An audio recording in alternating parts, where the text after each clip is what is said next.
especialmente a los eritrocitos, que son los que deben garantizar el transporte de oxígeno a los órganos de neumonía. Claro que no olvidamos que tienen otras tareas más. Una de ellas es regular el equilibrio ácido-base, ayudando a reclutar parte del bicarbonato y del dióxido de carbono que nosotros producimos continuamente. Pero nos vamos a enfocar básicamente en la esfera hematológica, muy importante, porque nosotros con frecuencia vamos a ver pacientes que tienen cantidades de hemoglobina que directamente está relacionada a la masa eritrocitaria en valores bajos. Y eso perjudica las actividades que esta persona pueda realizar dependiendo de la rapidez con la cual tengamos una disminución en esos valores. Es claro que si un paciente agudamente tiene un descenso rápido del nivel de hemoglobina, los síntomas van a ser muy aparatosos, muy llamativos para nosotros. Pero hay pacientes que crónicamente, meses, años, están reduciendo el nivel de hemoglobina, es decir, se van adaptando. Súbitamente un paciente que tiene una hemoglobina de 15, que ahora la bajamos a 7, 6, 5 de valor, gramos por decilitro, va a ser muy sintomática. Pero si es un paciente que llega a la emergencia con algo de mareo, algo de cansancio, muy pálido, y evaluamos su nivel de hemoglobina y me salen valores de 3, de 2, son valores sumamente bajos, pero que llaman la atención porque no tienen mucho contexto clínico acompañando al paciente, salvo mareo, cansancio, ¿no? Pero no son como los cuadros de rápida inflamación. Bien, vamos a ver entonces cómo es que el sistema hematológico se comporta, cómo es que va elaborando, algunas condiciones asociadas a mantener un equilibrio, cómo corresponde a este escenario de la esfera hematológica. La sangre, que es un compuesto líquido que siempre está en movimiento, porque cuando se detiene la sangre hay éxtasis sanguínea, favorecemos que haya mayor contacto con el endotelio y puede gatillarse la generación de un trombo de un coágulo. Es decir, la sangre siempre tiene que estar en movimiento, en estado líquido. Tiene dos tareas principales: el transporte. Transporte para ofertar eritrocito, oxígeno, oxígeno, oxígeno, oxígeno, ¿cierto? Y para retirar de las células aquellas sustancias de desecho que la célula no necesita o algún producto que se produce en algún órgano, pero que otro tejido lo va a necesitar. El hígado, órgano productor de proteínas, produce muchas sustancias asociadas a ellas que lógicamente en un lugar de recoger tiene que cumplir la transporte, la sangre transporta para beneficiar o para retirar de la célula alguna sustancia que ella no requiere. ¿Ok? Bien, transporte.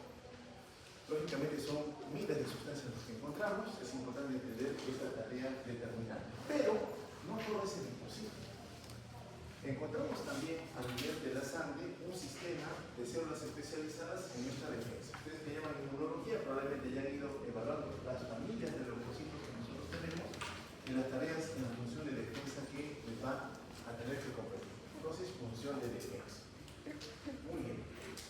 Entonces, en lo que es la sangre, si nosotros extraemos un volumen de sangre, cuando alguien va de repente a donar sangre, juntan en un tubo de ensayo una muestra de sangre y si la dejo ahí a que vaya pasando el tiempo y sedimenta, vamos a notar que van a formarse algunas interfaces de un tono de color diferente.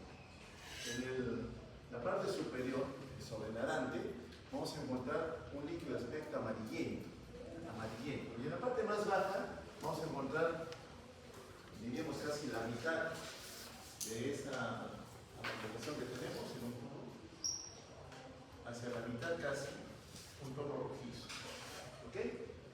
Que corresponde netamente a la célula más abundante, que son los eritrocitos. Nosotros tenemos una masa eritrocitaria entre 4.5 y 5.5 millones de eritrocitos por centímetro cúbico. Las mujeres algo menos, los varones algo más. Promedio me quedo 5 millones. ¿Okay? 5 millones de eritrocitos en tanto de sangre.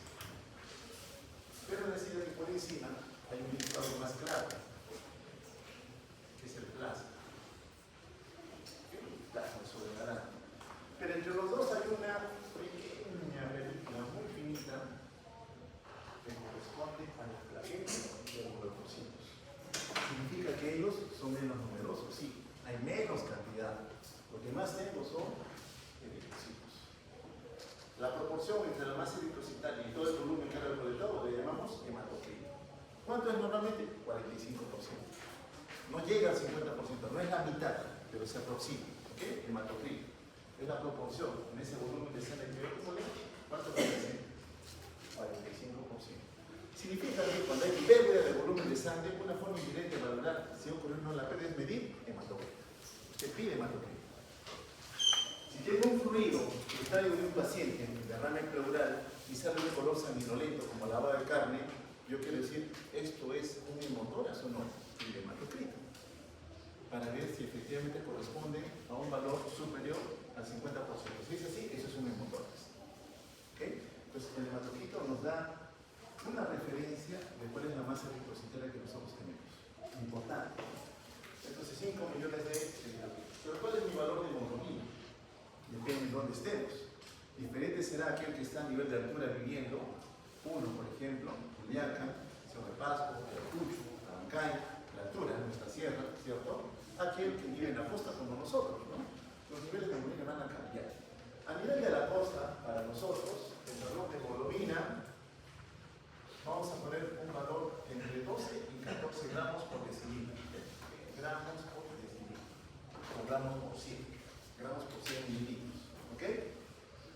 Significa que si yo tengo en un paciente cualquiera un valor menor a 12, yo digo, ese paciente tiene anemia. Correcto. Menos de 12 es anemia. Bien, pero la anemia tiene grados de severidad. Leve, moderada y severa. Dependerá de qué valor tiene mi paciente. 9 a 12, leve. 7 a 9, moderada. Y por debajo de 7 es una anemia severa. Es anemia severa. Probablemente ese paciente ya tenga alguna sintomatología. ¿Dependerá de qué? Del tiempo de evolución. No lo olvide, tiempo de evolución. Más rápido ha caído la hemoglobina. Hace un año yo tenía 12, hace 6 meses tenía 10, hace 4 meses tenía 9. No voy adaptando. No es como que súbitamente ha habido una reducción del nivel de hemoglobina. Repito, esa disminución súbita va a tener mucha sintomatología. ¿Ok? Anemia aguda versus la anemia crónica. También por el tiempo de evolución. Usted lo va a clasificar la anemia como aguda o crónica. Acá según el valor de hemoglobina o la clasificación, leve, moderada y severa. ¿Cuánto debería tener un paciente cualquiera para mantener la homeostasis? ¿Cuánto? ¿Cuánto? Tengo que saberlo. Porque si yo enfrento a un paciente y le encuentro hemoglobina 8, oye, este 8 está bien para este paciente, si le encuentro 9, está bien todavía, o ya requiere proporción de hemocomponente. ¿A qué te lo digo? En forma ya casi estandarizada en el mundo establecemos que todo paciente debería tener más de 7. Significa que con 7 va a alcanzarle para cumplir la tarea de transporte de oxígeno, sustrato energético, para que la célula produzca ATP, la célula siga viva y siga desempeñando una función. ¿Cierto? Eso hemos dicho. Perfecto. Pero hay situaciones en donde ese paciente en particular con 7 no va a ir bien. Un paciente anciano. Ese 7 es bajo. Ustedes van a tolerar el 7 sin problemas, son jóvenes, buena reserva. Pero un anciano, agreguemos que es diabético, agreguemos que es coronario, ya se infartó, y tú le vas a bajar la oferta al miocardiocito de oxígeno, tiene riesgo que te genere isquemia. Entonces, para ese coronario, ese 7 no te sirve. ¿Ok? Tú te acomodas al contexto. ¿Qué paciente estoy tratando? ¿Sí? Entonces, 7 no. Tal vez será un 8 a 9. ¿Ok? En el común denominador, con 7 es suficiente. La familia, ¿le van a transmitir sangre? No, señor, no necesita. Porque este paciente tiene buena reserva fisiológica. Pero ese anciano probablemente sí lo va a necesitar. ¿Ok? Entonces tenemos que tener a valorar el contexto clínico. Va a cambiar mi disposición inicial a un tipo de tratamiento. Bien. Entonces, tenemos eritrocitos, tenemos leucocitos, función de defensa y tenemos plaquetas. Las plaquetas no tienen contacto con el endotelo, porque ahí hay una capa de moco, hemos dicho, llamada glucocálex o glucocálex, ¿cierto? Moco, que impide el contacto. Pero cuando hay un estrés a nivel endotelial y desaparece esa capa, ahora hay contacto. Y se expresa o hay contacto con algunas proteínas que hacen que esa plaqueta se active. Cambia su morfología, comienza a secretar productos y se adhiere. Entre ellos se juntan y se adhieren. ¿Cuál es la tendencia a poner qué cosa? Un coágulo de sangre. La fase primaria en la hemostasia, ¿no? La fase primaria. Muy bien, entonces cada uno cumple una tarea. Pero encontramos otros componentes más, factores de coagulación. ¿Sí? Están circulando proteínas que el hígado ha producido que yo requiero. La plaqueta no va a la persona, necesita proteínas especiales que hagan que el coágulo sea firme. No necesito solo plaquetitas, coágulo blanco, necesito un coágulo firme. Aquí intervienen los factores de coagulación, dependerá si es vía intrínseca o vía extrínseca hacia la formación del factor 10A, que finalmente genera la conversión de quinina y ese polímero, ese enmarañado que acaba con los elementos pobres, sea el coágulo firme que nosotros deseamos. Bien, pero ¿qué más hay en el sistema hematológico? La fábrica, la médula ósea. ¿En dónde está la médula ósea? En los huesos. Entonces, ahí tenemos la médula amarilla y la médula ósea, la fábrica, las células madre que van a producir cada uno de estos elementos. ¿Okay? Ahí está la fábrica. Cuando esta fábrica es sobreestimulada por alguna razón, estoy viviendo en el hueso, ¿qué voy a hacer? Voy a deformar la arquitectura histológica, el hueso se va a deformar. Por tanto, es un paciente que va a tener un cambio en su morfología y directamente me dice aquí, esto es mi médula ósea. Pero para nosotros simplemente entender en la fábrica. Produce varios elementos, uno que vierte al torrente sanguíneo, los eritrocitos que están circulando por todo lado, y otros que van a hacer un descanso temporal a nivel de los ganglios linfáticos. ¿Quiénes son?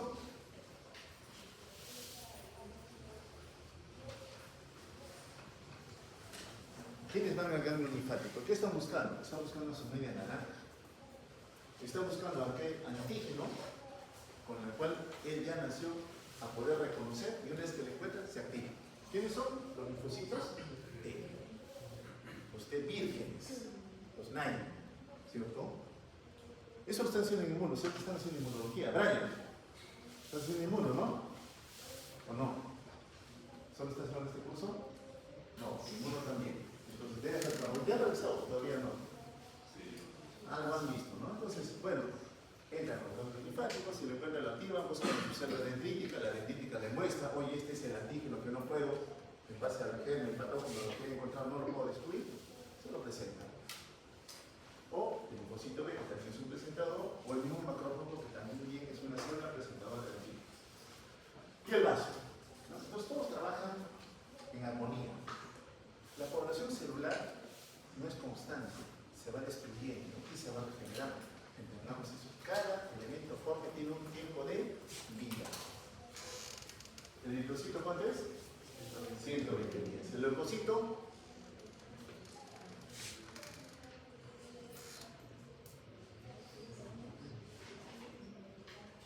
Depende, ahí está, muy buena pregunta. Algunos años sí, pues, si es un linfocito, de repente que ya se activó, porque el virgen, si no encuentra, se va a morir. Pero si encuentra su antígeno, deja una célula de memoria. Cuando me enfrenté al virus del sarampión, yo produje anticuerpos. Para cuando me enfrente nuevamente a ese virus, inmediatamente yo, lo que antes me demoró 3, 5, 7 días en batir una respuesta con anticuerpos, ahora yo, linfocito T de memoria, o sea, años, voy a reaccionar rápidamente. Ya no me voy a demorar casi una semana. Y en 24 horas ya tienes anticuerpos contra el virus del sarampión. Muy bien, depende de qué tipo de leucocito estamos enfrentando. Diferente va a ser para el polimorfo nuclear, para el monocito, para el macrófago. Ellos tienen un tiempo de vida corta. Entonces, continuamente se están produciendo, a diferencia de los linfocitos T y media memoria.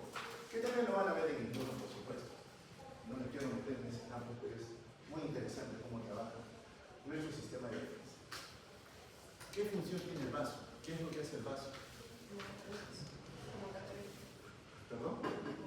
A ver, definamos el término. Principalmente esa función, bueno, es un almacén temporal de elementos formes de la sangre.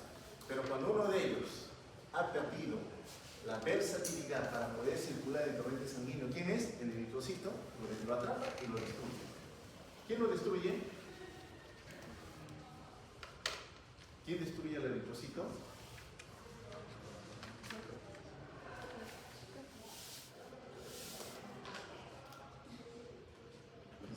Fisiología, ¿cierto? ¿No han hecho fisiología? Los macrófagos. Sistema retículo endotelial. Macrófagos, muy bien. Lógicamente ese linfocito, el joven, el que sale del torrente sanguíneo, se tiene que acomodar. Este capilar está más estrecho, se va a acomodar, porque su membrana es versátil. se acomoda, porque tiene poder enzimático que ayuda a generar ATP para esos cambios de la morfología. Y en un citoesqueleto, ¿se acuerdan cuando la vesícula del neurotransmisor acumulado se tenía que unir a la membrana plasmática? Yo les dije, vean esta diapositiva, veía un montón de proteínas así enlazadas, ¿se acuerdan? ¿Ya? Esas proteínas van a permitir que el eritrocito tenga esa capacidad de desplazamiento con libertad, pero conforme pasan los días, las va a perder. Ya no va a tener esa posibilidad de escapar al macrófago del vaso. Recuerden que él no tiene núcleo. No hay quien le diga ahora genera más, ya no tiene núcleo, no lo tiene. Entonces, evidentemente, pasados 120 días por medio se destruye y libera su contenido. Muy bien, muchos estamos tratando de alcanzar. Observamos los leucocitos. Estos son polimorfos nucleares segmentados. Lo normal,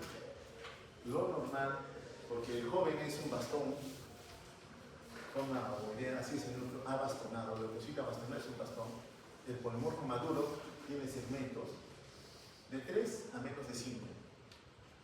Es lo normal. Acuérdense de eso también del leucocito, en este caso polimorfo nuclear. Bien, ¿cómo yo enfrento la patología que involucra a estos elementos fórmiles? Le llamo elementos fórmiles porque no todos son células, ¿cierto? Las plaquetas no son células. ¿Qué son? La señorita que está consumiendo aquí. ¿Qué son las plaquetas? ¿Perdón? No lo escucho bien. ¿Qué son las plaquetas?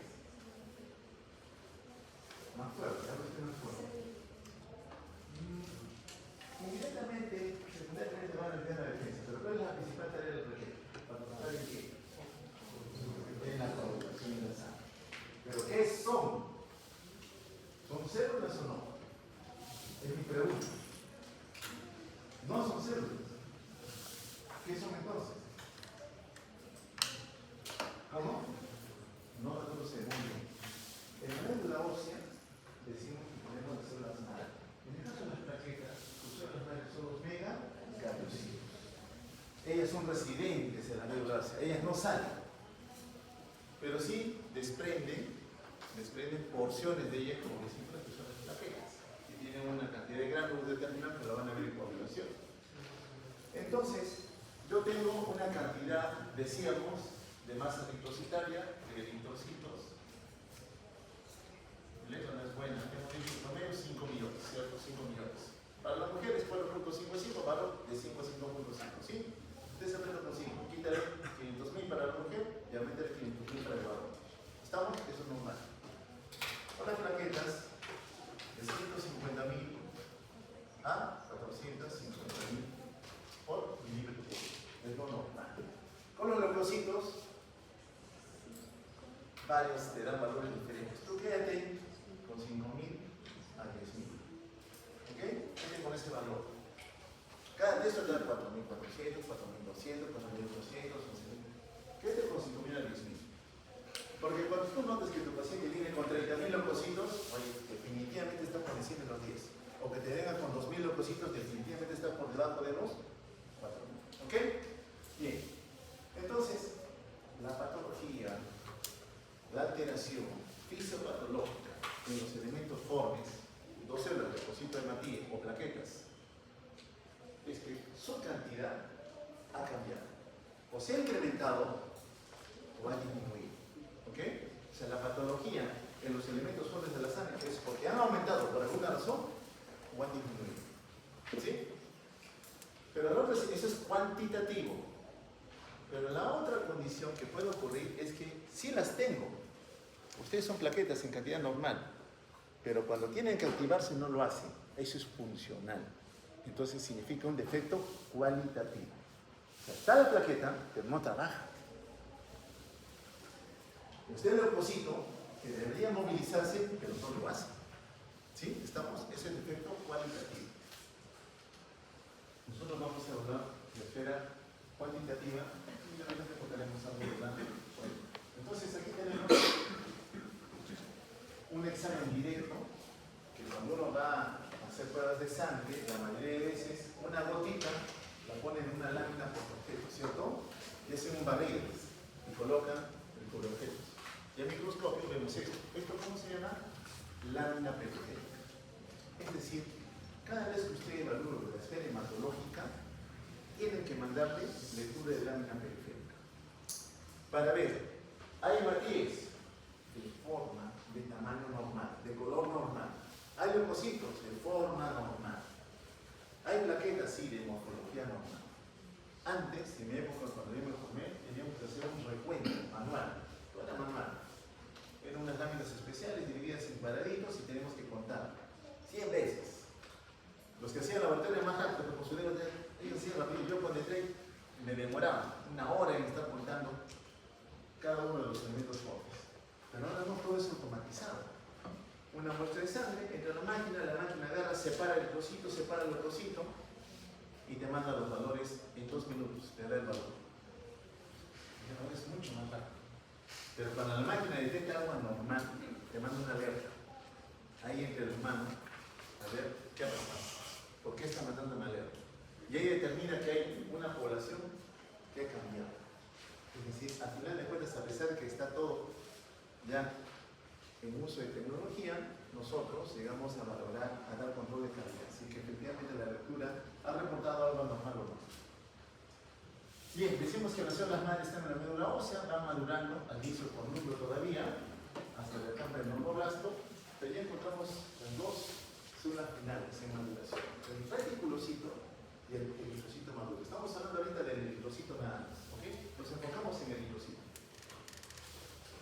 El reticulocito es joven, ¿sí? Viene de ceros, pero no está todavía madurado, no, la vida no lo ha golpeado como para que salga a cumplir las tareas que el eritrocito maduro ya tiene que ejecutar. Aún así las puede hacer. Está más coloreado que el eritrocito maduro. Tiene más color. Bien, este reticulocito, la médula libera pequeñas cantidades, menos de 1%. Menos de 1%. Y si se incrementa, ¿significa algo anormal? Sí, significa que la médula, por alguna razón, está liberando más reticulocitos del que debería ser. Pero indirectamente, ¿qué más te dice? Cuando tú encuentras reticulocitos elevados, que la médula está activa. ¿Qué pasaría si yo no encuentro reticulocito y la masa eritrocitaria está disminuida? Yo diré, quizás la médula, las células que deberían producir eritrocito han sido dañadas. Es decir, una línea aplásica medular. Y si es así, tengo que decir, ¿y cómo están los leucocitos? Están bajos. ¿Y cómo están los plaquetas? También están bajos. La médula ha sido afectada. Tengo que ir a buscar algún daño a nivel de la médula. Entonces, el valor de reticulocito me va a servir mucho para determinar si la médula está reaccionando o no como debería ser. El incremento de leucocitos, en este caso de glóbulos rojos, perdón, en medicina le llamamos policitemia. Otros le llaman poliglobulia. Pero cuando emplean ese término, yo digo que en el sangre yo tengo dos glóbulos, glóbulo blanco y glóbulo rojo. Entonces, hablar de poliglobulia, diría, están elevados los dos. Pero cuando uno escucha el término, dice que es eritrocito. Entonces, el término que algunos recomiendan utilizar es mejor eritrocitosis. Hay mucho eritrocito. ¿En qué encontraría esto? ¿En qué población? En la que viene. Mucho eritrocito. Más de 5.5 millones, 6 millones, 7 millones. ¿Y eso es peligroso? Sí. Porque voy a encontrar más eritrocitos en los vasos sanguíneos. La avenida de circunvalación. A esta hora de la mañana el tráfico es más fluido. Pero entre 7:45 y 8 está totalmente saturado. Esos son los eritrocitos en abundancia. ¿Y qué pasa con el tráfico? Se enlentece, ¿cierto? Y cuando la sangre se detiene, que hemos dicho, éstasis sanguínea. Virchow, ¿qué dijo? Cuando hay éstasis sanguínea, promovemos la generación de un coágulo, de un trombo. La clase de Maldini, ¿no? Trombo, coágulo, anefeso, trombosis arterial y venosa. ¿O todavía no han hecho? Todavía no. Muy bien. Entonces, mucho eritrocito es peligroso, sí. Y la disminución, lo que vamos a ver ahora es la anemia, la disminución de la masa eritrocitaria. Leucocitos, incremento de leucocitosis, causas, procesos inflamatorios, inflamación. El cáncer tiene inflamación, la infección y la inflamación, o cualquier proceso inflamatorio no relacionado a los dos anteriores. La disminución, inmunosupresión. ¿Quién estimula quién es? El CIRS. ¿Quién inmunosuprime? El CARS. Mucho CARS. Un TH1 que dominó CIRS, ahora es el TH2. ¿Qué respuesta quieres tener tú? TH1. Un TH2 exagerado, no me compliques. Muy bien. Y factores de producción de plaquetas, cuando hay mucho, se produce estado de hipercoagulación. Puede generar trombos en cualquier lado, peligroso. Porque la célula necesita que le llegue sangre. Y si hay coágulos en la microcirculación, la sangre no llega a perfundir a esas células que necesitan sustrato energético y se mueren. O estados de hipocoagulación, sangrados. Bien, entonces aquí tenemos nuestro eritrocito, como lo conocemos, una forma bicóncava, que tiene una coloración de tono rojo, porque alberga en su interior un componente especial. ¿Cuál es? Pero la hemoglobina tiene dentro un componente también, el hierro, que está acoplado ¿a quién? Al grupo hemo, al grupo E o hemo. Y este grupo hemo está conectado a 4 cadenas proteicas, ¿cierto? 2 alfa y 2 beta. Esa es la hemoglobina madura. Muy bien, acá está. Cada grupo hemo que tiene hierro tiene la capacidad de poder unirse a 2 moléculas de oxígeno. 2 moléculas de oxígeno. Yo he 2 moléculas de oxígeno.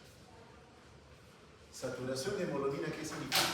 Que los 4 sitios, 4E, están saturados todos de oxígeno. Pero mi saturación en ese momento es del 92%. Posiblemente en algunos casos tenga 3, no 4 sitios de unión al oxígeno. ¿Okay? Saturación de oxígeno. ¿Cuántos sitios de unión al oxígeno están saturados? Están unidos efectivamente a la hemoglobina. Es lo que podemos con QC o sangre. Bien. La anemia. La anemia que representa entonces una reducción en la masa eritrocitaria. Tengo menos eritrocitos. ¿Ok? Menos eritrocitos. O cuantifico la cantidad total o cuantifico la hemoglobina. Muy bien. ¿Qué impacto tiene para mí? Que reduzco el DO2. ¿Y qué es el DO2? Es el delivery de oxígeno. ¿De qué depende el delivery de oxígeno? Muy bien. DO2 es igual a gasto cardíaco por contenido arterial de oxígeno. ¿Ok? Entonces, ¿de qué me sirve tener una buena bomba? El corazón está bien. Si el que transporta, de aquí hemos dicho hay 2 formas. Uno unido a la hemoglobina y otro como oxígeno libre. ¿Cuánto está unido a la hemoglobina? 97 al 98%. ¿Sí? La mayoría. Y si tú la tienes baja, estás perjudicando el equilibrio. Menos oferta a las células que lo necesitan. Todo es fisiología. Si mi paciente tiene un perjuicio, ¿cuál va a ser tu manejo? Mejorar el equilibrio. ¿Cómo lo vas a hacer? Transfundirle la que te domina. Muy bien. Entonces, en ese momento, tiene que ocurrir una respuesta. Ha caído el delivery, porque hay menos hemoglobina. Tiene que haber alguna respuesta. ¿Y quiénes van a responder? El simpático. Porque dicen, las células que dicen, nos está llegando menos oxígeno. El simpático se activa. Entonces, los quimioreceptores, recuerden, el noveno, décimo par craneal, no solamente son vagoreceptores, también son quimio. Le dicen al tronco, ha caído el oxígeno. El tronco, oye, necesito a alguien que me ayude. Ya, ¿quién es? El simpático. Taquicardia, ¿no? Aumenta el pulso, más de 100. Aumenta la fuerza contraria. ¿Los pulmones qué hacen? Necesitamos más oxígeno. ¿Qué van a hacer los pulmones? Hiperventilar. Aumenta la frecuencia respiratoria. ¿Y el riñón cómo participa? ¿Qué hace el riñón? Las células están detectando que hay menos oxígeno. No, el riñón tiene que responder. Porque hay tejidos que están sometidos a hipoxia. Y liberan una proteína, el factor inducible por hipoxia tipo 1. ¿Y qué es lo que hace ese factor? Va hacia el riñón. ¿Y qué hace en el riñón? ¿Por medio de la liberación de quién? No, renina es para manejo de la respuesta para mejorar volemia. Renina, angiotensina, aldosterona. Aldosterona, más canales de sodio para que el sodio ingrese y con él el agua. Ariel, ¿qué hace el riñón? Fisiología. ¿Dónde está tu hermano?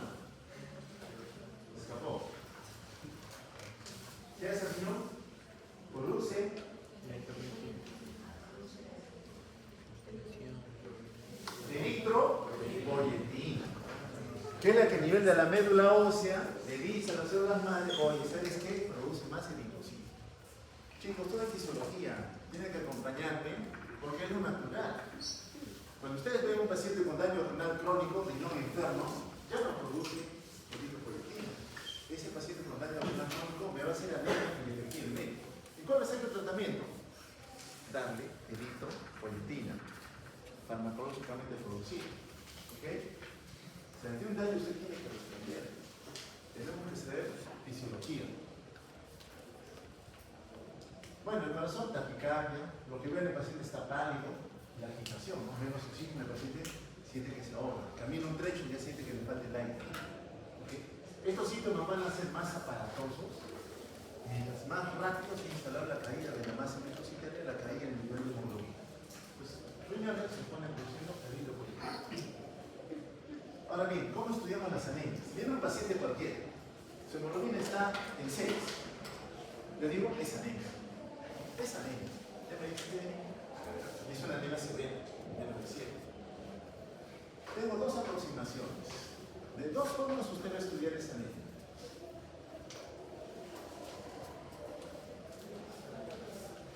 Estamos diciendo que tiene una hemoglobina de 6. Anemia, ¿correcto? Entonces, usted tiene que hacer una aproximación para determinar cuál será la causa de esta anemia. Entonces, en esto tenemos dos. Una es la cinética y la otra es la morfológica, la forma, el tamaño. Entonces, vamos a ver la cinética y otra es la forma, el tamaño.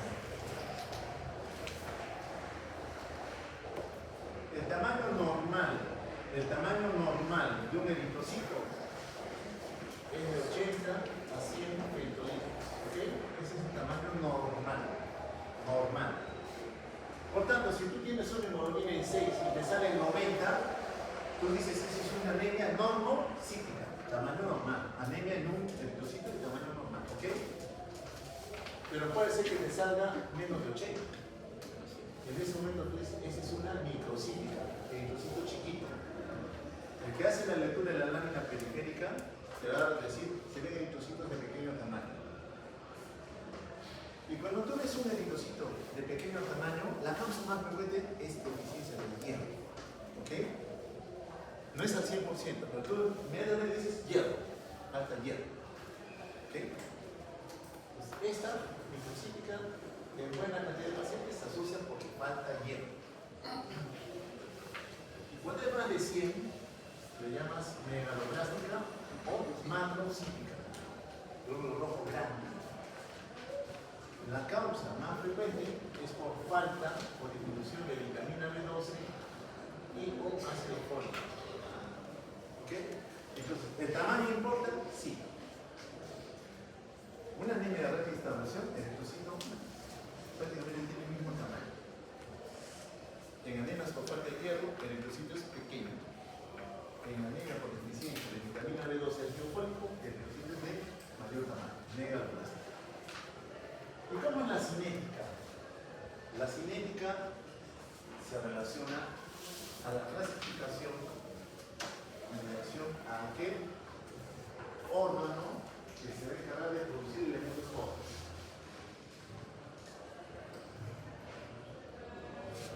Médula ósea.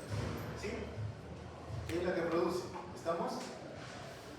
Entonces, puede ser que en este paciente el problema sea el aporte. No hay materia prima, no hay hierro, no hay B12, no hay ácido fólico. ¿Y de dónde viene eso? ¿De dónde? ¿Por qué no es más fuerte, chicos? ¿De dónde? ¿De dónde viene la materia prima? ¿De dónde?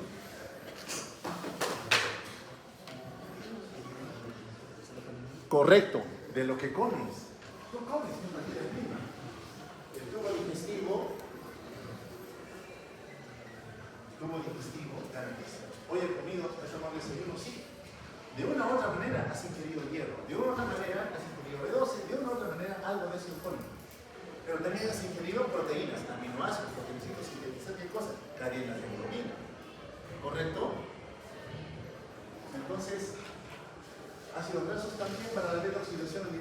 nuclear. Entonces, si hay una deficiencia en la entrada, yo digo, la anemia es por déficit. Pero la causa está no en la fábrica, antes de la fábrica. Esas son las premedulares. Premedulares. Algo, desde que yo lo ingerí, ha bloqueado el ingreso a la fábrica.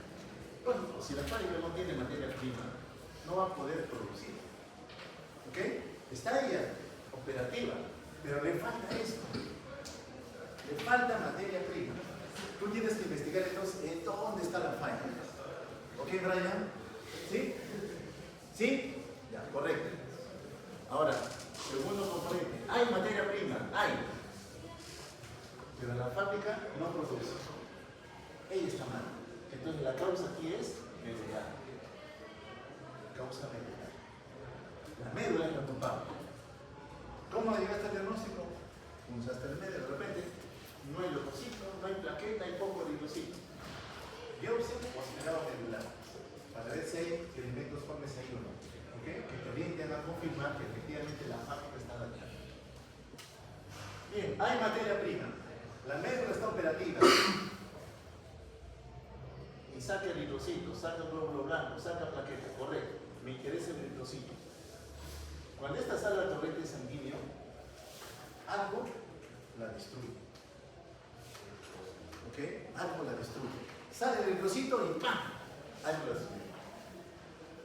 O salió, pero se está perdiendo. Hay un caño abierto, se está perdiendo. Se sigue produciendo, pero para un lugar está perdiendo. ¿Ok? En la mujer, ¿cuál es la fuente natural de pérdida? ¿Cuál es? La menstruación. No menstrua, cualquier paciente, usted decir, fuente de pérdida que nadie se tubo digestivo. Tubo digestivo, ¿ok? Pero en la mujer de edad fértil, sagrado. Siempre la pregunta es, ¿cómo son sus menstruaciones? ¿Cuántos días duran? ¿Qué cantidad elimina? ¿Ok? Muy bien, esta es entonces la posmedular. Posmedular. Entonces yo tengo una orientación morfológica y otra orientación que hace a la cilíndrica. ¿Ok? Usted ya con eso ya ama en dónde está la etiología, en dónde está el origen de por qué un paciente está siendo anémico.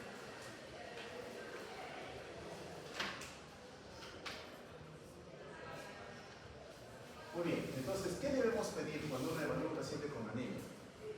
Si la masa eritrocitaria ha caído y se necesita, la médula, en respuesta a la disminución, tiene que producir y liberar más eritrocito, pero no tiene la misma velocidad. Entonces, ¿qué va a decir? Saco los jóvenes, ¿cierto?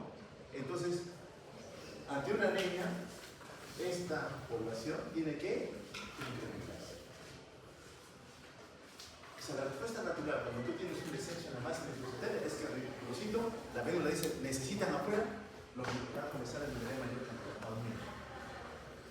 Pero ¿qué pasa si no aumenta? Porque lo natural es que aumente. Yo le mido y está en valores bajos. Sospecho. La médula parece que no está respondiendo. Debería responder, sí, pero no lo está haciendo. Pues inmediatamente tú dices, solamente está comprometido el eritrocito o también está el leucocito de la plaqueta. ¿Qué vas a hacer? Mídeme también el leucocito, mídeme también plaquetas. Si están los tres, la fábrica parece que está mal, ¿cierto? La fábrica. Si solamente está el leucocito, tú dices, quizás solamente sea esa población. Aplasia, no. Anemia, aplasia. Solamente las células madres de medicación.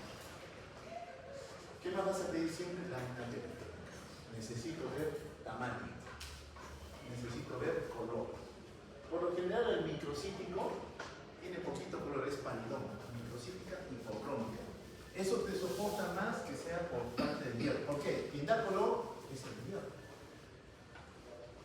¿Por qué mis músculos son de color rojo? ¿Por qué la carne es de color rojo? ¿Por qué? Porque hay una proteína ahí, ¿correcto?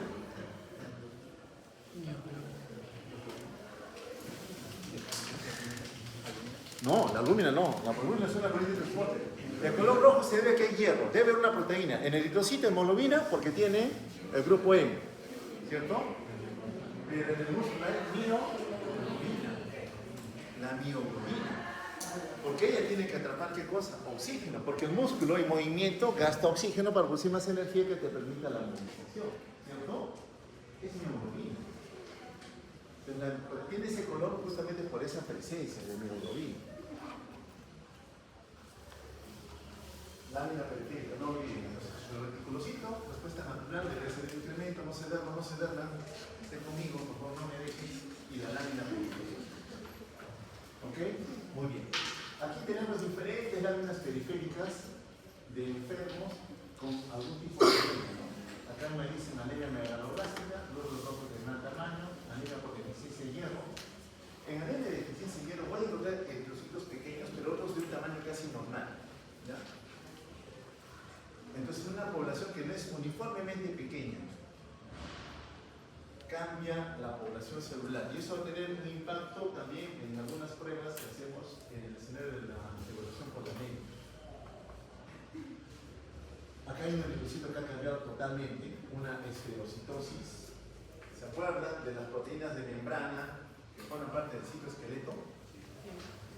Para que estén operativas necesitan que la producción de radicales libres sea atenuada. ¿Quién produce radical libre? La mitocondria. Pero cuando hay alguna alteración en la capacidad de generar o de bloquear esos radicales libres, porque falta una enzima, la glucosa 6-fosfato deshidrogenasa, ¿esa qué hace? Bloquea el peróxido de hidrógeno, que es un radical libre, y destruye membranas, destruye el citoesqueleto. Si se destruye, el eritrocito ya no es bicóncavo, ahora es una esfera. Y como esfera, llego al vaso y quedo atrapado ahí. Agarro el macrófago y me destruye. Porque soy una esfera, ya no soy ese eritrocito maleable que se movía con libertad. ¿Correcto? Deficiencia de glucosa 6-fosfato deshidrogenasa. Esferocito. Eritrocitosis, otra alteración en la morfología. Hemoglobina C. Bueno, esto hace referencia a alguna alteración en la cadena proteica. ¿Ya? No siempre son alfa, no siempre son beta. La alteración o el reemplazo a veces de algunos aminoácidos altera la morfología de la hemoglobina. Como ocurre, por ejemplo, en la anemia de células falciformes. Esta forma de voz que vemos acá, por ejemplo, ¿no? En la cadena beta, el reemplazo de un aminoácido glutamato por valina, en la posición 6, cadena beta, solo un aminoácido cambió y el eritrocito ya no es bicomplejo. Bicóncavo, perdón. Es ahora una forma de voz y ya no se amolda, también se queda atrapado. Todos se quedan atrapados en los vasos. Produce eventos vasooclusivos. Y cuando la sangre no llega allá, esas células comienzan a liberar algunos sustratos, potasio, lactato, hidrogeniones, estimulan la fibra nerviosa, duele, dolor torácico, dolor de miembro, por ejemplo, stroke a nivel cerebral. Si una complicación de esta entidad por algún factor de descompensación va a causar un gran daño a nivel de la economía. Lo van a ver cuando hagan clínica. Acá estamos hablando de forma. Bien, el ciclo de vida del eritrocito. ¿Me importa? Sí me importa. Justo ayer, anteayer, me dijo, en esa clase de fisiopatología debiste hablar de ictericia, me dijo. Me dijeron en casa. ¿Por qué? Le dijo. Porque cuando llegamos a clínica vamos a explicar bien lo de la ictericia, pero eso es una clase aparte. Entonces es una clase, no puedo, le digo, porque ya sí lo está hecho. Entonces estaba razonando de por qué, pero dije, qué raro que no les hayan enseñado si ustedes ya han hecho fisiología, ¿no? Pero vamos a intentar hacer un pequeño resumen. El glóbulo rojo, alcanzada cierta edad, 120 días, mi sistema retículo endotelial lo destruye. Y al destruirlo, libera el contenido que tiene. Toda célula tiene células en su interior, ¿sí? Tiene componentes, enzimas, tiene proteínas, ¿cierto? En común, hay una enzima que todas las células tienen, lactato deshidrogenasa. ¿Ok? Ustedes son lactato deshidrogenasa en esta célula y por alguna razón esta célula se destruyó. Entonces, ¿esta enzima qué hace? Sale al torrente sanguíneo. ¿Okay? Pero los valores de lactato deshidrogenasa, que siempre se están produciendo, siempre están circulando algo, se mantienen en cierto valor. Depende del laboratorio, para unos 200, otros 250, como valor normal. Pero en un paciente determinado, yo encuentro que su lactato deshidrogenasa está en 1000, en 1500, en 2000, donde está contra elevado. Cuando tú ves un valor alto de lactato deshidrogenasa, tu primer raciocinio es decir, las células se han destruido. Por ejemplo, una hepatitis. Un virus se mueve al hepatocito, destruye el hepatocito, libera su contenido, lactato. Un infarto agudo y miocardio. Se murieron los miocardiocitos, liberó el lactato de deshidrogenasa, lactato de deshidrogenasa elevado. O sea, cualquier alteración que destruye células te va a elevar lactato de deshidrogenasa. ¿Ok? Pero si hay alto recambio celular, también en cáncer, los órganos que se están multiplicando y destruyendo, también lactato de deshidrogenasa está elevado.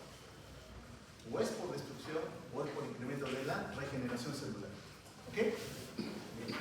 Quédate con ese concepto porque el lactato de deshidrogenasa siempre lo estamos viendo continuamente como una prueba de laboratorio en la mayoría de pacientes. Solo hay que interpretar. Muy bien. La célula se destruye, el lactato se libera. En pequeñas cantidades. Pero aparte libero la hemoglobina. La hemoglobina en ese momento que se ha destruido el eritrocito viaja con una chaperona, la aptoglobina. O es expuesta a la hemooxidasa. Hemooxidasa, bioquímica. ¿Sí? Que la convierte en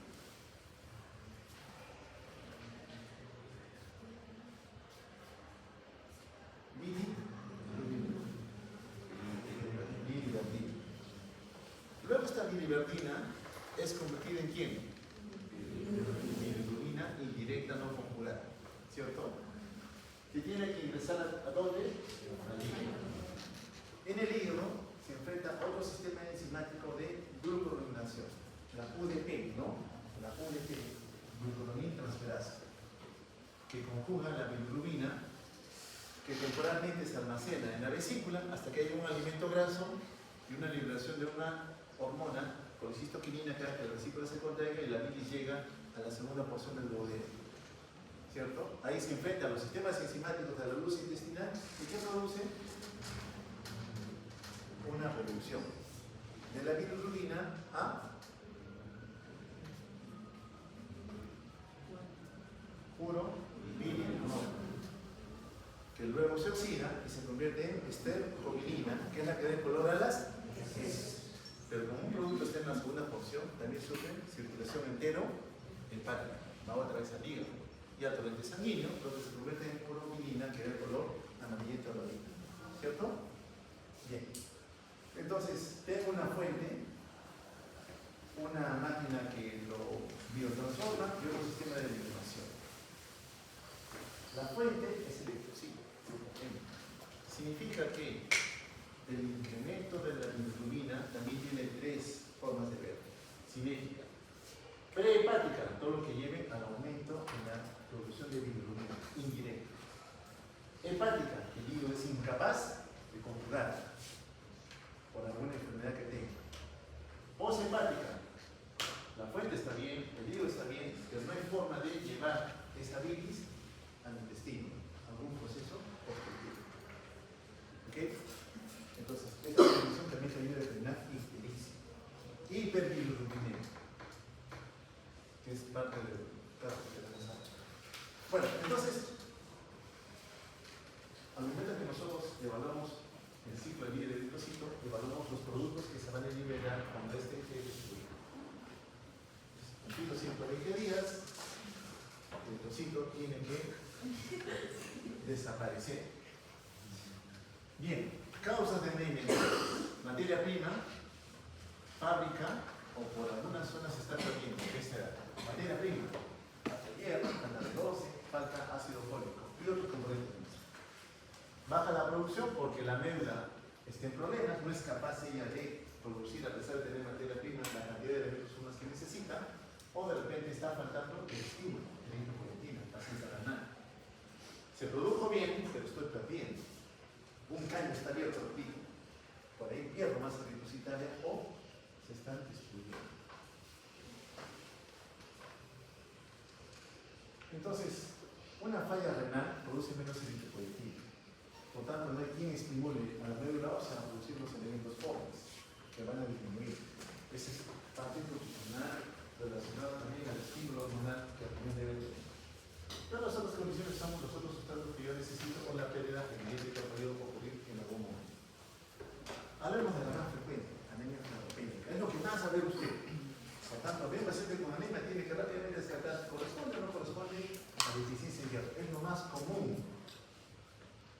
Bien, el hierro no es solamente para perder oxígeno, tiene múltiples tareas. Sabemos que está formando parte de la hemoglobina, forma parte de la hemoglobina, el color rojo vivo que vemos en el eritrocito. Si no hay hierro, el eritrocito se torna pálido. No solamente es chiquito, sino también es hipocrómico. Alta sospecha que es por deficiencia de hierro. Ahí está, eritrocito rojito, cargado de hemoglobina, hemoglobina, y este paciente eritrocito chiquito y pálido. Solo verlo, lámina periférica. Primera sospecha, ¿cuál es? Falta de hierro. Usted inmediatamente dice hierro, enfóquese en hierro. Pero hay otros elementos más que la médula produce y que también tiene que probar la lámina periférica. Bueno, entonces el hierro es un elemento vital, sí, porque me ayuda a capturar oxígeno necesario para el transporte, oferta y demás, o consumo a nivel local como a nivel del músculo esquelético. Pero las tareas procedentes al hierro van por otro lado. Lo hemos visto en farmacología, no a nivel hepático. Óxido de reducción, ciclo de Krebs, transporte de electrones, presente catalasa, velocidases, oxigenasas.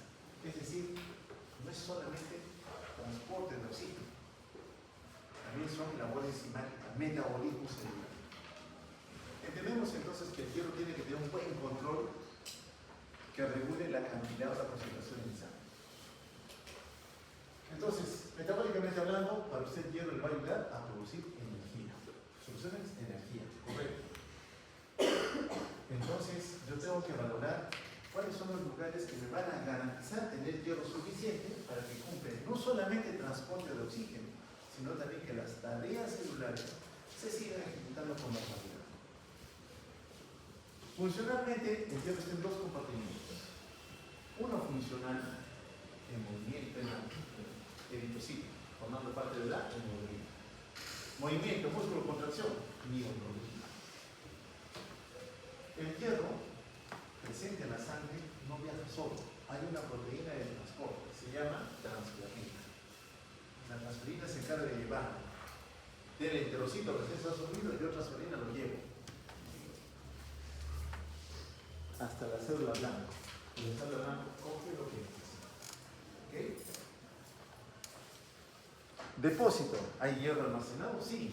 La forma natural de almacenar hierro es la ferritina. Lo normal fisiológico se transporta con transferrina y cuando llega a la célula lo incorpora, forma un endosón especial, bomba de hidrogeniones, libera el hierro y el hierro en ese momento dice voy a hacer ahora parte de un cofactor con una enzima agregada. O voy a producir algún sustrato a nivel mitocondrial que se necesite para generar más ATP. O de repente en una vesícula me voy a guardar. Cuando tengo ese almacén especial acumulado, que le llamamos hemosiderina. Bien, de todo el hierro que nosotros tenemos, que siempre está en movimiento, hay eritrocitos que están circulando, hay envejeciendo, se destruye y se libera hierro.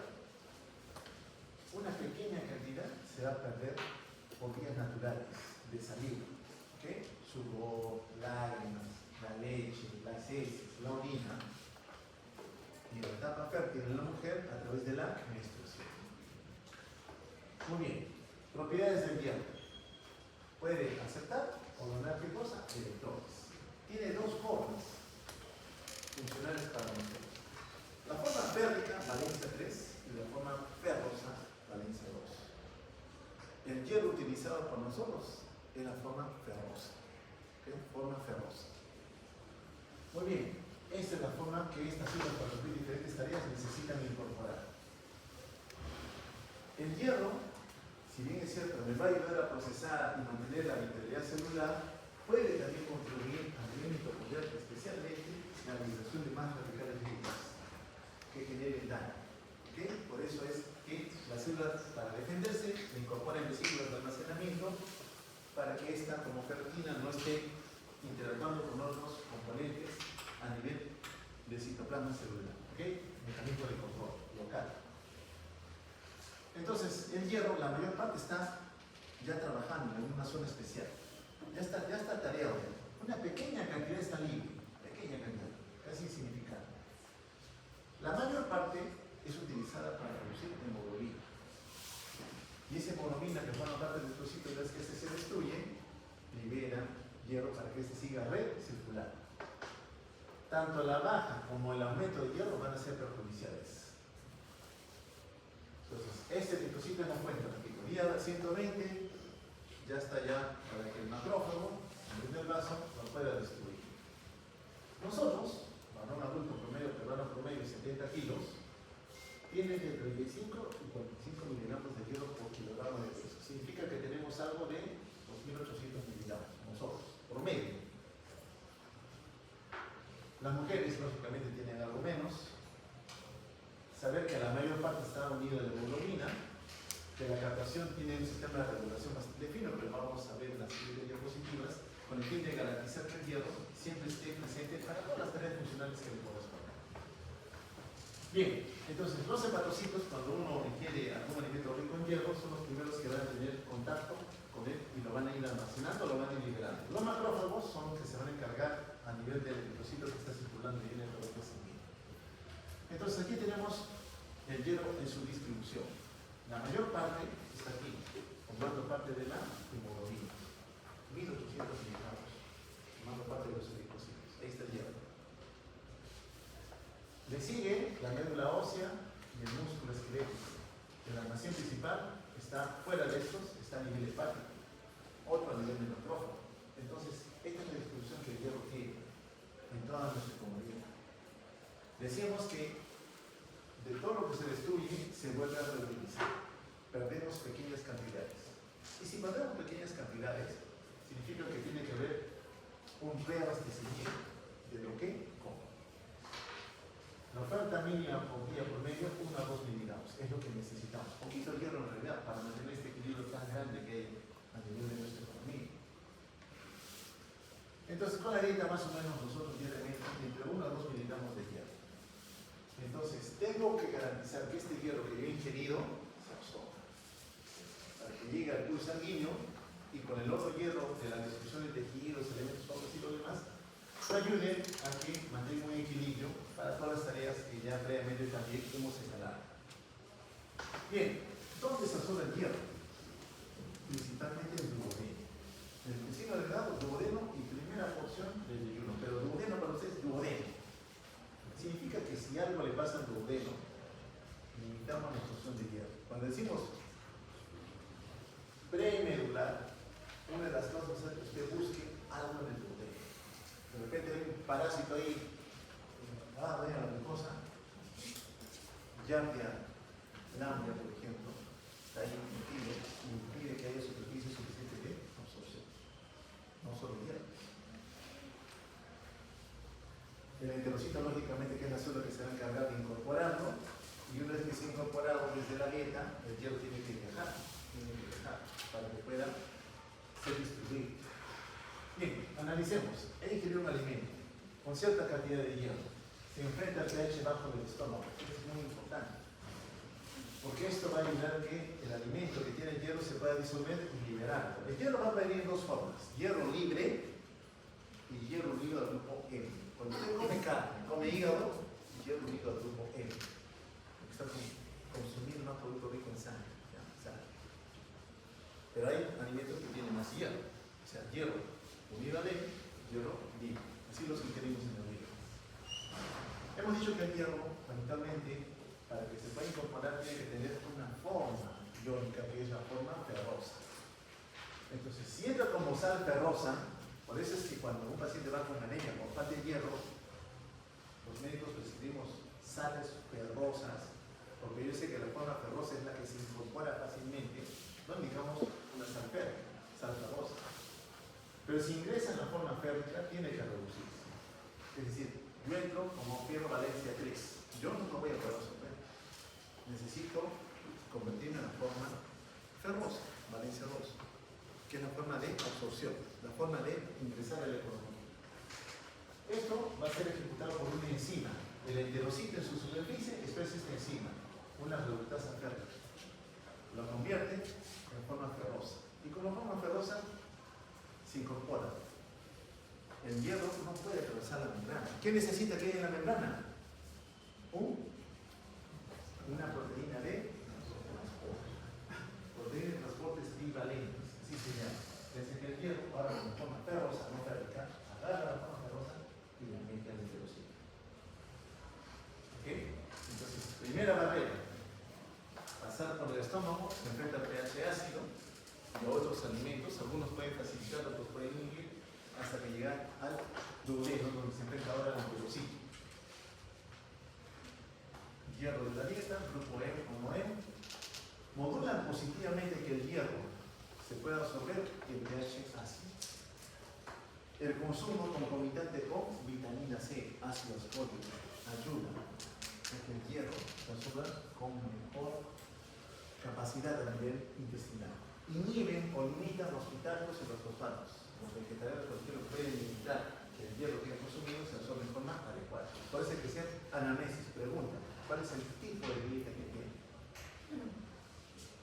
Bueno, llegó acá, ya se enfrentó ahora al enterocito, está en la forma férrica, valencia 3, y se enfrenta a una reductasa férrica, que lo convierte a la forma de valencia 2, forma ferrosa. Y una vez como forma ferrosa, esta proteína de transporte de metales equivalentes tipo 1, la incorpora. Ya ingresó al enterocito. Una vez que está en el enterocito la puede almacenar. ¿Y cómo se almacena el hierro regularmente? Como ferrotina. Pero puede ser que la economía necesita hierro, entonces el hierro tiene que salir ahora del enterocito a través de otra proteína de transporte llamada ferroportina. Es decir, para el ingreso necesité una proteína de transporte. Para la salida necesito otra proteína de transporte. Vale decir, sus células pueden tener hierro almacenado. Hay necesidad de hierro. ¿Qué voy a hacer yo célula?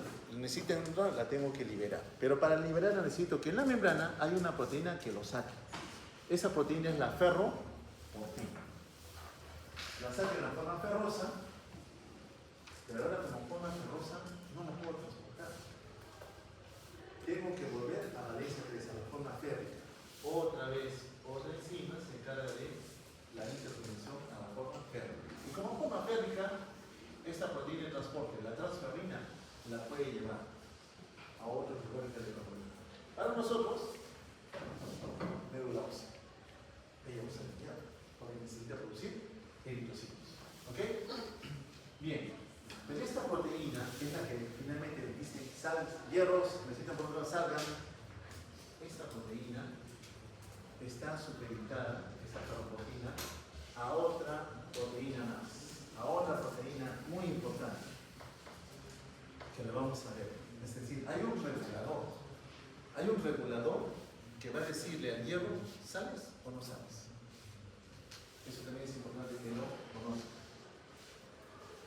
Bien, entonces el grupo E, que es grande, es macro, generalmente se va a introducir por endocitosis. El otro hierro tiene que desplazarse a través de las membranas para llegar finalmente a nivel vasolateral hasta el torrente sanguíneo. Entonces el hierro se tiene que resolver. Si no se necesita, el enterocito lo almacena. Y si no se ha llegado a necesitar, el enterocito también. Lo menos 5 días se descama y se va con el hierro. Por eso perdemos con las heces hierro. Porque si el cuerpo dice, oye, ¿sabes qué no necesito? Este enterocito no lo va a liberar. Recuerda que este hierro puede salir por acá. Porque hay una proteína, ¿cómo se llama? La ferroportina. La ferroportina es la que va a hacer que el hierro salga. ¿Qué pasaría si esta proteína no se expresa? El hierro no sale. Por encima de esta ferroportina que está ya en la membrana hay otra que el cuerpo produce. Y según necesidad le dice a las células, produce más ferroportina. ¿Para qué? Para que el hierro que tienes tú almacenado salga. La movilización del hierro depende de la ferroportina en la membrana. Pero esta ferroportina, para que se exprese en la membrana, necesita una señal. ¿Ok? Una señal que viene de otro lado. Lo vamos a ver un poquito. Solo quiero que no miren a la ferroportina. Entonces el hierro que se absorbe llegó al enterocito. O sea, todos los días consumo hierro, sí. Mi enterocito lo absorbe, sí. Pero tu enterocito tiene que determinar si lo va a liberar o lo va a llevar a la sangre o no. Tiene que haber alguna señal. ¿Ok? Entonces puedo bloquear la absorción desde la mucosa, puedo regular según la cantidad. Ya tengo mucho hierro en abundancia, no necesito que me mandes más. Ya tengo suficiente. Alguien tiene que regular esto. O desde la médula misma incorporar señales que te limiten cuánto hierro se va a tener que usar. Bien, ¿en qué casos yo voy a tener un paciente que lo que consuma, ahora el trocito va a comenzar a sufrir más? Evidentemente la principal cosa va a ser cuando tenga deficiencia de hierro. Es decir, cuando yo tengo un paciente de hemoglobina en 8, el trocito pequeño, digo ferropénica, y le doy sal ferrosa, alta cantidad de sal ferrosa se va a absorber. O sea, aumenta el poder absortivo del enterocito porque hay deficiencia de hierro. Pero hay otras situaciones donde también la absorción aumenta. Las talasemias. Las talasemias son defectos en las cadenas de globina. Tenemos dos cadenas, una alfa y una beta. En las talasemias falta una. No se produjo cadena alfa, no se produjo cadena beta. ¿Ok? Las más frecuentes son las beta-talasemias. En esta condición pueden. Anemas dis-eritropoyéticas. La médula produce poco o produce glóbulos rojos deformados, grandes, que se van a destruir, porque cuando no es flexible la membrana del eritrocito se va a destruir. Fibras hierroblásticas. Bien, entonces el hierro, el eritrocito lo absorbe, si hay necesidad, lo saca o lo almacena. Lo almacena como ferritina. Y otras células también lo almacenan como ferritina. Pero cuando llega a la sangre, no se transforma en forma ferrosa, se transforma en forma férrea. ¿Quién se encarga del transporte? Esta proteína. La transferrina. Cuando la transferrina no tiene hierro, se llama apotransferrina. ¿Ok? Normalmente, toda la transferrina que yo tengo no se une al 100% con el hierro. Un tercio nada más de toda la transferrina está unida al hierro. Es decir, 2/3 están con sitios libres. ¿Ok? 2/3 están con sitios libres. Pero ¿qué pasa si ahora falta hierro? Yo transferrina ya no voy a estar con 1/3, voy a subir a 2/3, o lo repito, voy a saturar todos mis sitios de unión para el hierro. ¿Por qué? Porque hay necesidad. Una forma de evaluar que hay falta de hierro es midiendo cuál es la capacidad de unión de la transferrina al hierro. Normalmente el es 1/3 nada más. Muy bien, entonces toda la forma de transporte como transferrina, acá está la transferrina, encuentro un receptor en la membrana de una célula que lo necesita, lo incorpora, forma un endosoma, y este endosoma expresa en la membrana una proteína que bombea hidrógeno al interior. Cuando lo bombea al interior, el hierro se libera y el hierro sale.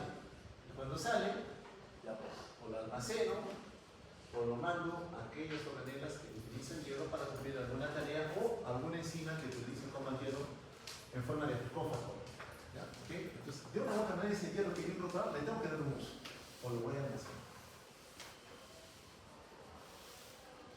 Noten cómo va la mitocondria, o si es que no se va a utilizar, lo puedo degradar. Muy bien, si tengo mucho hierro, ¿qué ocurre? Al inicio la ferritina, que es la forma de almacenamiento, trata de contener, pero la acumulación exagerada de hierro se va a almacenar como hemosiderina, y esto ya es patológico. La acumulación de hierro en los tejidos lleva a la disfunción de ese tejido. Ocurre a nivel hepático, ocurre a nivel cardíaco, por ejemplo, la hemocromatosis, es aponeurose, necesidad. Normalmente, estas células presentes en el hígado, vaso y médula ósea se van a encargar de ir redistribuyendo el hierro que nosotros hemos producido en cada momento. Bien, ferritina, transferrina. Repito, ferritina, almacenamiento, transferrina, transporte. ¿Cuánto? Un tercio de nosotros mismos estamos ocupados uniéndose al hierro. Eso se llama capacidad de unión al hierro.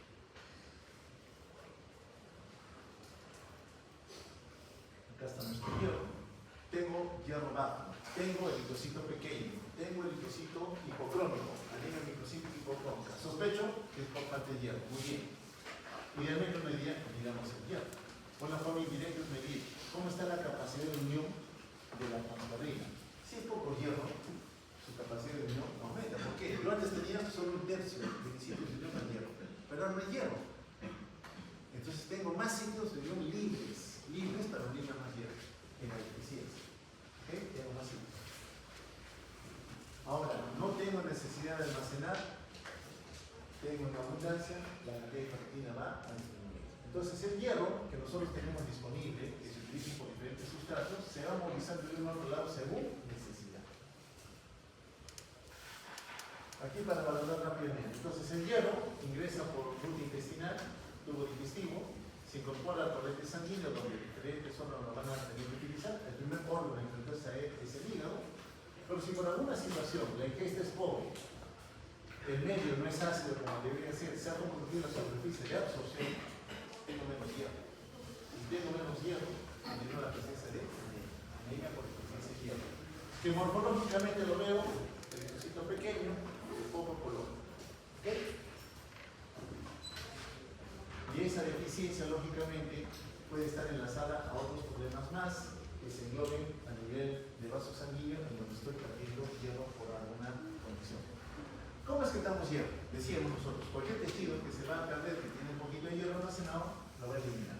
Con las heces, enterocitos, células que tienen hierro, se va mucosa intestinal, con la bilis, vía urinaria, descamación cutánea, se va el hierro. Pero no tiene la mujer. 1,6 miligramos por día, promedio que la mujer. La mayoría perdemos muy poquito. Es decir, mujeres en edad fértil, naturalmente ellas tienen anemia. En mi hemoglobina no siempre va a ser de 12 a 14. Realmente encontramos 11 y fracción. Por los ciclos menstruales que tienen regularmente, donde pierden cantidades importantes de hierro.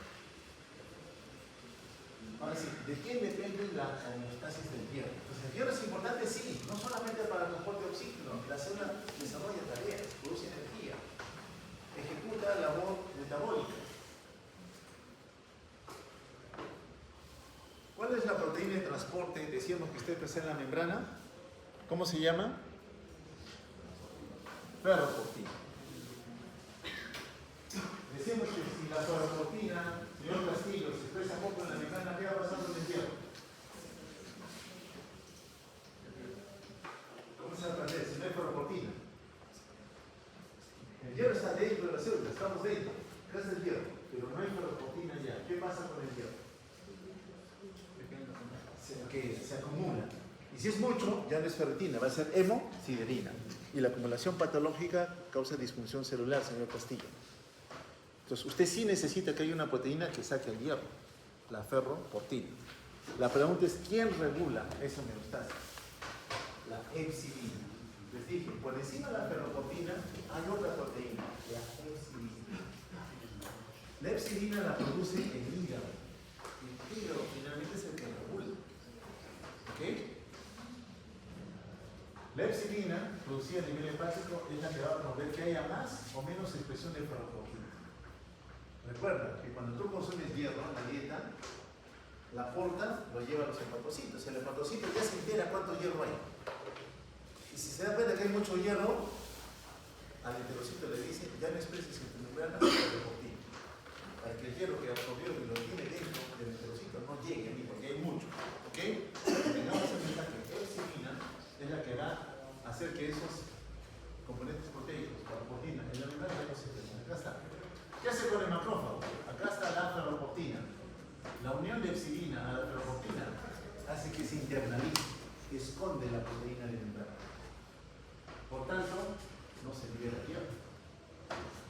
A nivel del enterocito, no expreso ferroportina porque la epsilina, que ahora se está produciendo en demasiado, bloqueo, ya no sale hierro. Este termina su ciclo de vida 5 días, 7 días y se va. ¿Por qué? Porque el hígado se ha dado cuenta que tiene demasiado hierro. A nivel del mismo hepatocito, autorreceptor, ¿no? La epsilina también internaliza a la ferroportina. Moduladores. Pero cuando tienes deficiencia de hierro, ¿hay o no hay necesidad de hierro? Cuando tienes deficiencia. O sea, entonces el hígado dice, ya no produzco epsilina. ¿Por qué? Porque necesito que el hierro se movilice.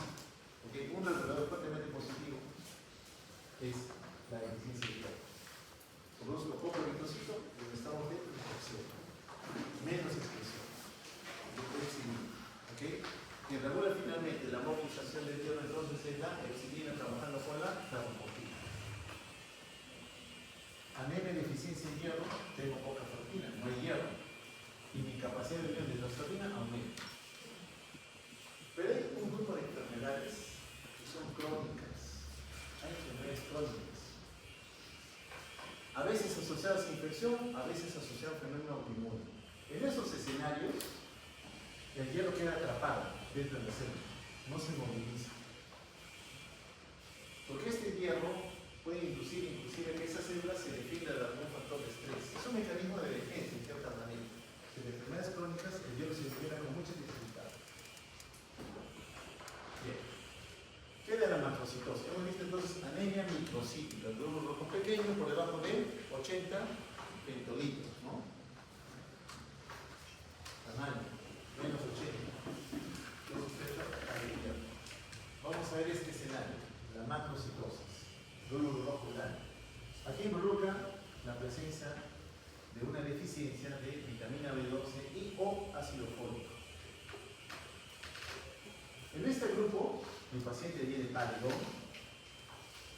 le pido el valor del tamaño y me sale 120 y 130 centímetros. Macrocito. Ya me están diciendo que posiblemente la deficiencia por ese gran tamaño de los glócitos sea por deficiencia de alguno de ellos. En lámina periférica puedo encontrar este polimorfo nuclear. Al inicio les dije, ¿cuántos segmentos normalmente tiene un polimorfo nuclear? 3 a menos de 5. Acá, 1, 2, 3, 4, 5, 6, 7, 8. Cuando tú ves un eritrocito de gran tamaño, paciente con anemia, y en la lámina periférica te reportan polimorfos nucleares polisegmentados, más sospecha de que es anemia megaloblástica. Más sospecha. O sea, es una hallazgo. La lámina periférica siempre te está dando una copia adicional. No olvidar que la vitamina B12 no solamente influye negativamente en la masa eritrocitaria, también da mucha más sintomatología, sobre todo a nivel de la esfera nerviosa. Condiciones que eventualmente yo voy a llevar a sospechar que efectivamente está con anemia megaloblástica. El paciente alcohólico crónico, el paciente oncológico, el paciente con hemólisis, el paciente hipotiroideo, el paciente con mielodisplasia. Mielodisplasia quiere decir tejido fibrótico reemplazando a las células madre. Bronquitis crónica, embarazo, cardiopatía, drogas. Pueden inducir la aparición de anemia megaloblástica. El ciclo es largo, vamos a resumirlo acá. Lo que ingerimos en alimento, vitamina B12, a nivel de la mucosa gástrica, se une un factor, el factor intrínseco. ¿Quién las produce? Las células parentales, ¿cierto? ¿Qué más se produce con las células parentales, Brian? Te está vendiendo, te está destrozando. Mire, te quiero hablar. ¿No? Está bien, Brian. Factor intrínseco, vitamina B12, juntos viajan por el intestino hasta el lugar donde se absorbe. ¿Cuál es el lugar donde se absorbe la vitamina B12?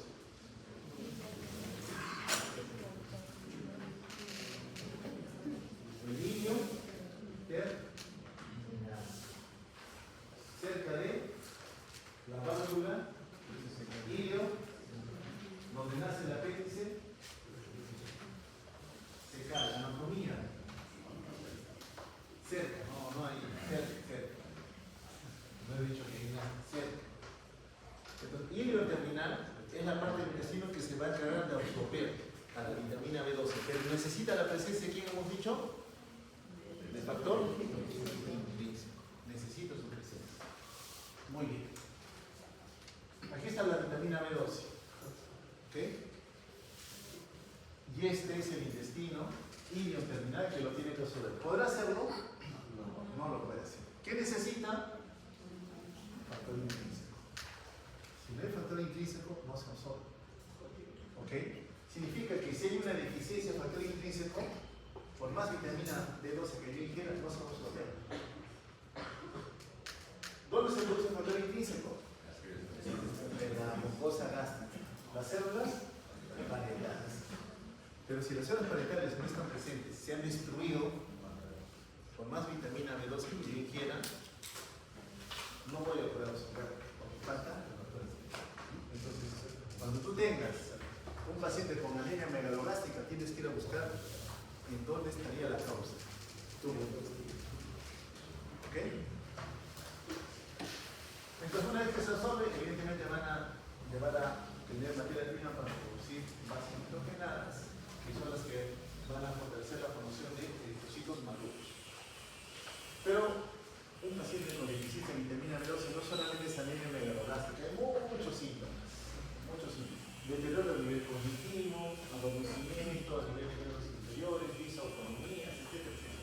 es un paciente que solamente viene con anemia. Ojo. La deficiencia de B12 tiene un contexto clínico mucho mayor. Porque ahora estamos hablando con agua. Pues causa de deficiencia, ingiero poco, vegetariano, los veganos, no le llaman veganos, demanda incrementada en el embarazo.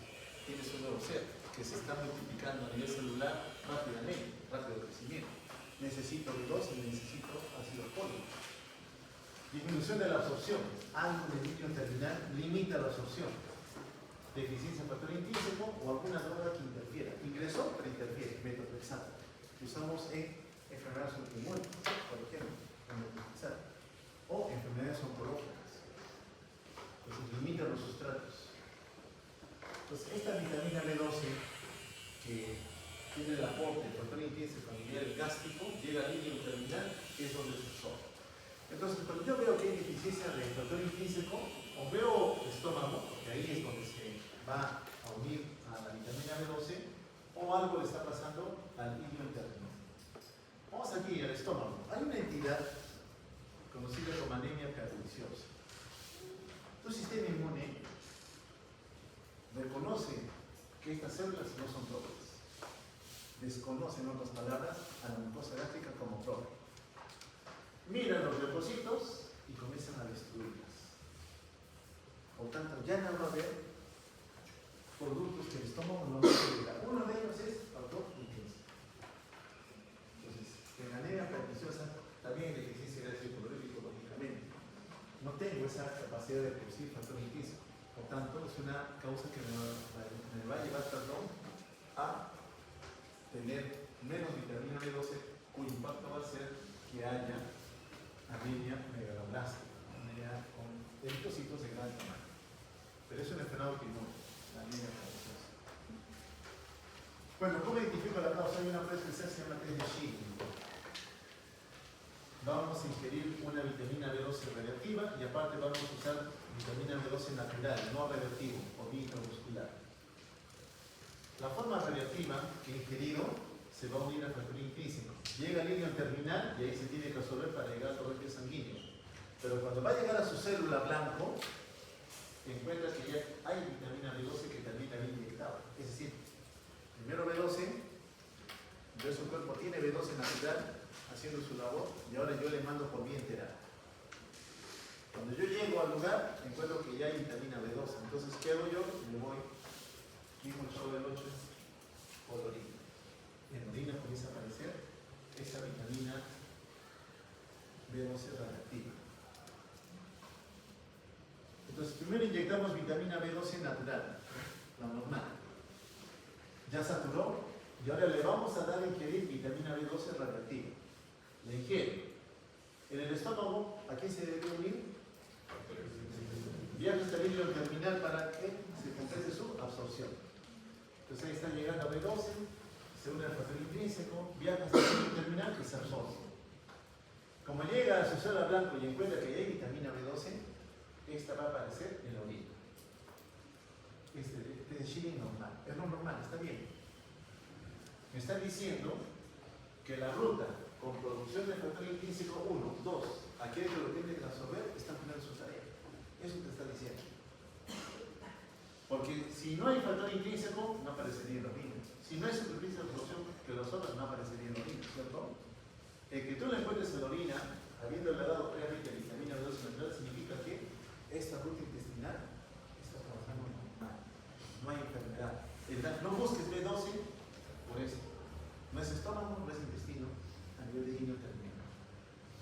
Aquí otra vez, le damos B12, la forma natural no radioactiva, y luego voy a ingerir la forma radioactiva. Acá se encuentra el intrínseco, pero notamos que hay deficiencia, anemia perniciosa. No hay. Está aquí, pero como no hay factor intrínseco, no se absorbe. Por tanto, no aparece en la orina. Inmediatamente tú dices, hay B12, y no se absorbió. O le faltó este, o el problema está aquí. No aparece en la orina. A nosotros, igual le inyectamos B12, ingiere. Ahora le vamos a dar B12 más factor intrínseco. Sospecho que la causa es deficiencia de factor intrínseco. Mire, le vas a dar reactiva con factor intrínseco. Y ahora sí aparece una orina. ¿Qué significa? Que este paciente lo que tiene es únicamente compromiso gástrico. ¿Ok? Entonces este es de Chile, para hacer el diagnóstico. Bueno, entonces, para que haya deficiencia venosa ingieres poco, no tienes factor intrínseco o algo le pasa al ileum terminal. De repente es un paciente que hizo necrosis intestinal, la arteria mesentérica se obstruyó, se trombosó. Tuvieron que entrar a operar y resecar el intestino. Es decir, por más que le sigas dando, no va a venir solo. Ese paciente, la única forma de poder tener el aporte es que reciba por otra ruta que no sea la integral, ruta para integral. Ese tipo de anemas también nos necesitan. Ya se han cansado. Anema por destrucción de matriz. Están cansados, ¿no? Agotados, o sea, falta poquito. Falta poquito. Si no le avanzo esto ya pizarrón nomás, lo de las anemas hemolíticas. Las anemas hemolíticas, mejor no voy a hablar, porque diapositivas es mucho. Significa que no es premedular, hay materia prima. No es medular, la fábrica trabaja bien. La fábrica sacó al eritrocito y lo manda a torrente sanguíneo. Hemólisis significa que a nivel del lecho vascular se están destruyendo los eritrocitos. Cuando ocurre la destrucción del eritrocito significa que puede haber tres componentes asociados a una clasificación especial que tenemos que tener. Las anemas hemolíticas pueden ser congénitas, nací con algo anormal que perjudica el eritrocito, o pueden ser adquiridas. ¿Okay? Las congénitas pueden ser por compromiso de la membrana, compromiso en la membrana del eritrocito, aquí, compromiso a nivel enzimático o compromiso a nivel de la hemoglobina. La membrana, recuerda, el eritrocito tiene que acomodarse al lecho vascular, ¿ya? Se moldea. Pero cuando hay alguna alteración en su morfología, puede hacer que ocurra un efecto cambiante, la esferocitosis, o la eritrocitosis, que van a llevar a que un glóbulo rojo de forma anormal, que no se acomoda al lecho vascular, se va a destruir. Enzimas, decíamos, tenemos la glucosa 6-fosfato deshidrogenasa, que nos falta más mitad para combatir los radicales libres, porque son destructores de membrana, causan muerte. Y el otro es la piruvato quinasa, que es la que va a ayudar a generar más ATP. Si hay ATP, la membrana se mantiene interna también, a nivel del eritrocito. Recuerda que trabaja a nivel mitocondrial para producir más ATP. Entonces, deficiencia de glucosa 6-fosfato deshidrogenasa, deficiencia de fosfato quinasa, pueden inducir también la hemólisis. Y a nivel de hemoglobina, lo que comentamos, las alfa-talasemias, las beta-talasemias, anemias células falciformes, una hemoglobina normal que no permite ahora en el eritrocito que se pueda acomodar el nivel derecho vascular y se destruye. Es decir, tengo un defecto genético que perjudica la morfología del eritrocito, no me permite mantener en forma normal y se destruye. Luego tenemos las adquiridas. De las adquiridas, la forma más frecuente es la autoinmune. Es decir, mi sistema de defensa va a destruir mis eritrocitos. La autoinmunidad, a su vez, puede estar representada por un compromiso contra el mismo eritrocito, pero en relación a que tiene algún tipo de reacción anormal contra algún componente de la membrana del eritrocito. O sea, no reconozco a algo del eritrocito que debería reconocerlo como propio y lo identifico y lo destruyo. Esos anticuerpos que se van a producir, porque al final son anticuerpos que van a destruir el eritrocito, uniéndose a su membrana, se pueden activar en relación a la temperatura corporal.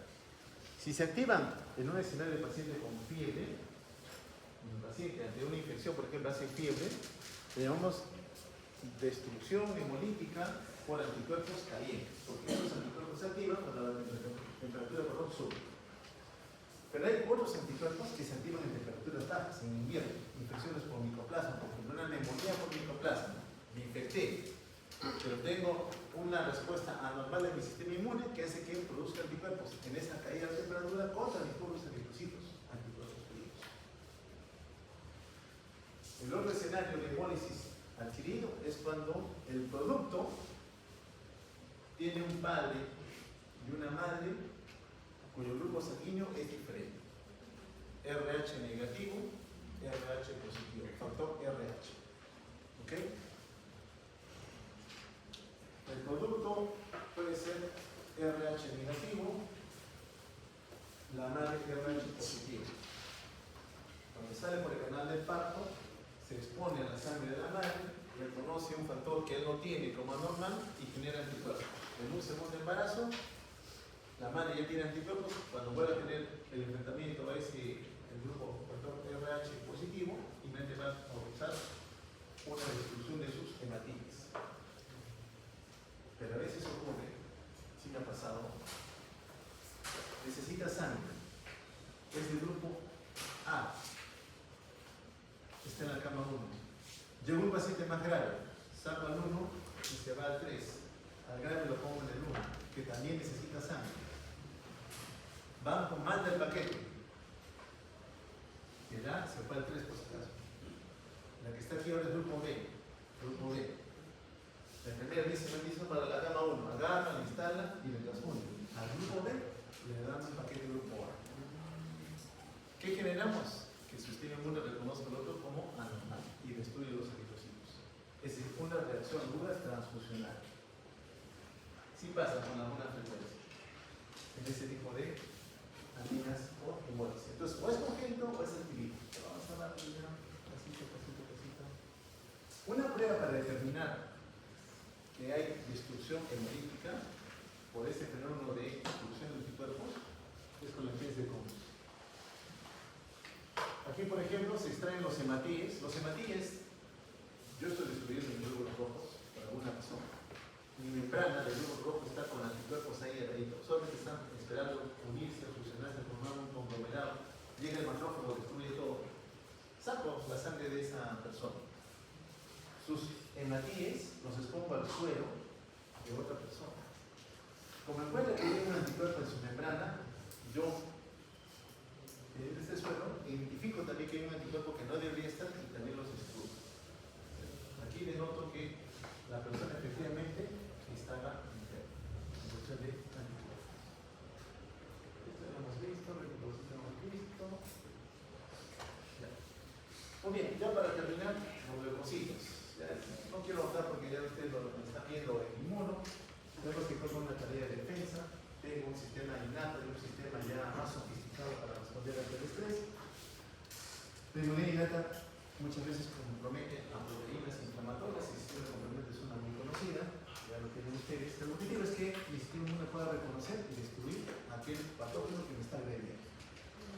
Una vez que lo he hecho, el sistema inmune cumplió su tarea, añadiéndose con algún tipo de fortaleza con un componente proteico no asociado a población celular.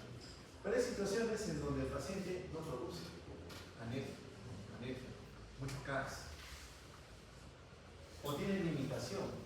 Yo leucocito, para ir al lugar donde está ocurriendo el daño, tengo que adherirme a la membrana del endotelio, pero tengo que expresar una proteína de membrana. Si no la expreso, no me muero. Es decir, acá al ladito hay pelea, hay broncas. Los de quinto están pegando. Los de tercero quieren salir a enfrentarse, pero no pueden migrar. Entonces hay efectos de las sintaxis. Probablemente lo van a ver con Pablo, lo consolida lo patológico del sistema inmune. Sí, hay personas que tienen ese efecto. No movilizo células de defensa, el patógeno hace lo que quiere. Realmente demuestran a temprana edad, no son terribles. Bueno, ahí terminamos con eso, más importante de la anemia. Bueno, el grupo que hace prácticas conmigo es porque se quiera concentrar, porque el otro día te va a dar 15 minutos.